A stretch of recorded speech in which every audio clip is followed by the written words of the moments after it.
देश की सियासत के वो किस्से, वो राजनीतिक सफरनामा जिनसे राजनीति की धारा बदल गई, राजनीति के मायने बदल गए। मंडल कमंडल के दौर से जो जातीय लकीर खींची गई, उसकी चमक और बढ़ गई।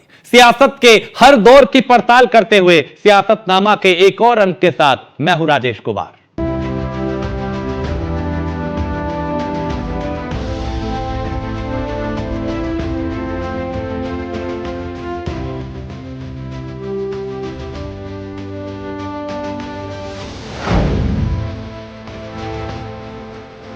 सियासतनामा के इस अंक में बात होगी दलित राजनीति की, जिसे धार भले ही कांशीराम और मायावती की जुगलबंदी ने दी हो, मगर बदले दौर में उसका सबसे ज्यादा फायदा बीजेपी को मिल रहा है। साल 2022 के चुनाव में जिस तरह की दुर्गति बीएसपी की हुई है, यकीन नहीं होता कि यह वही बीएसपी है जिसकी मौजूदा मुखिया मायावती के 4 दफे मुख्यमंत्री रहने का रिकॉर्ड अब तक कोई नहीं तोड़ पाया। दलित राजनीति का सबसे बड़ा चेहरा, सियासत में मोल भाव के खेल की खुली खिलाड़ी, क्यों चली गई सियासत के हाशिए पर? माया की माया हो गई है खत्म।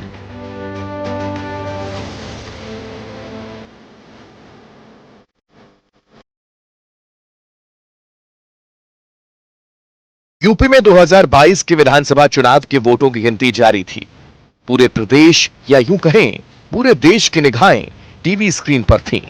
वोटों की गिनती जैसे जैसे आगे बढ़ती जा रही है, बहुजन समाज पार्टी के खेमे में सन्नाटा बढ़ता चला जा रहा था। दिन के 12 बजे तक बीएसपी पूरे प्रदेश में कहीं नहीं दिख रही थी। सीधी लड़ाई बीजेपी और समाजवादी पार्टी के बीच थी। दोपहर बाद तस्वीर साफ हो गई।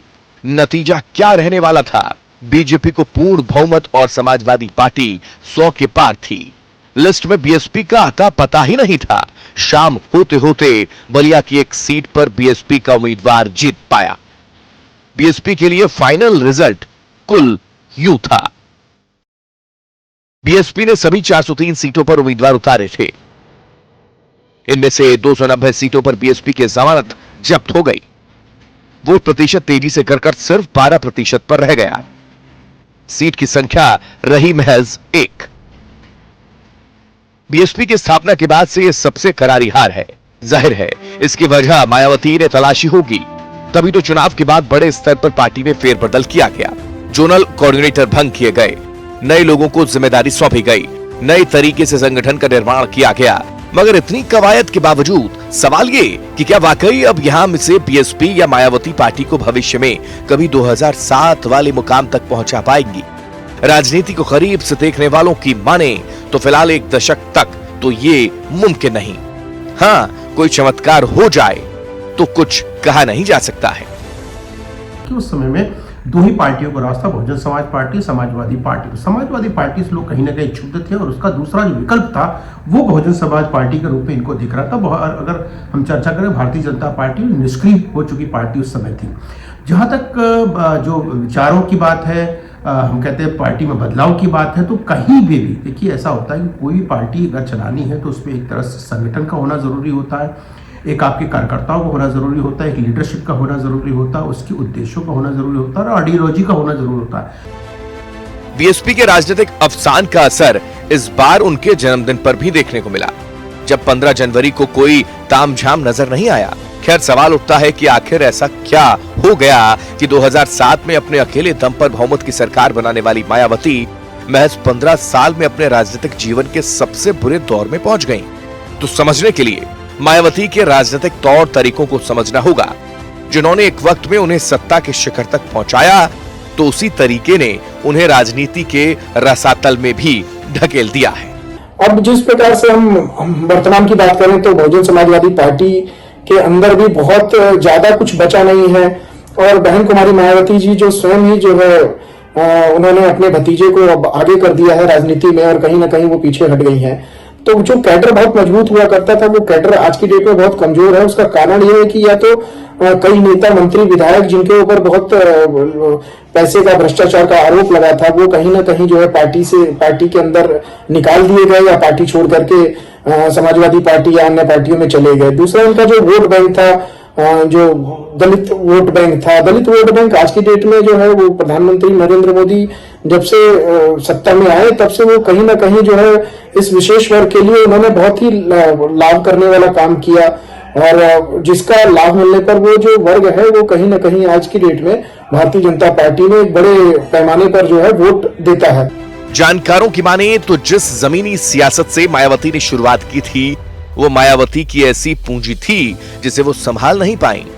चार बार उत्तर प्रदेश का ताज हासिल करने के बाद मायावती ने जो हनक वाली सियासत का अंदाजा दिखाया वो पहले उनकी खूबी बनी, लेकिन बाद के वक्त में यही उनकी कमजोरी बन गई।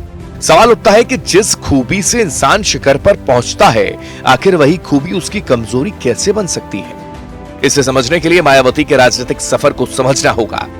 आप बने रहिए News1 इंडिया के साथ। संघर्षों की आंच में तप के बड़ी हुई मायावती 6 भाइयों और 3 बहनों के परिवार में बचपन से ही भेदभाव का सामना करना पड़ा। लड़की होने की वजह से खुद के परिवार में ही उपेक्षा मिली, जिससे मायावती वक्त के साथ और ज्यादा मजबूत होकर उभरी। तारीख 15 जनवरी 1956, जन्म स्थान गौतम बुद्ध नगर का बादलपुर गांव। पिता का नाम प्रभुदास, बचपन का नाम चंद्रावती, पूरा नाम मायावती नैना कुमारी। यह मायावती का संक्षिप्त परिचय है। पिता प्रभुदास गौतम बुद्ध नगर में सरकारी कर्मचारी थे। पिता ने बचपन से ही सभी 6 भाइयों को पब्लिक स्कूलों में जबकि सभी 3 बहनों को सरकारी स्कूलों में डाला।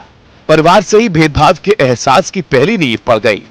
वक्त बीतता रहा, मायावती ने गाजियाबाद के एक कॉलेज से बीएड और दिल्ली यूनिवर्सिटी से एलएलबी की डिग्री हासिल की। मायावती की जिंदगी बदली साल 1977 में, जब काशीराम ने BS4 मूवमेंट चला रखा था।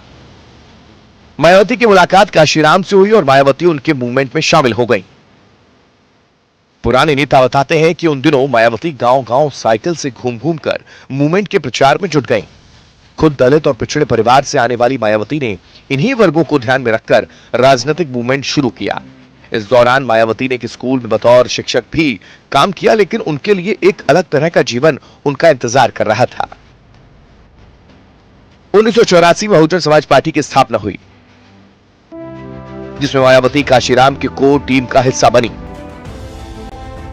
और महज 5 साल के बाद 1989 के चुनाव में बिजनौर से सांसद चुन ली गईं। मायावती ने बड़ी तेजी से सियासी सफर का आगाज किया और सांसद बनने के महज 6 साल के अंदर वो उत्तर प्रदेश की मुख्यमंत्री बन गईं।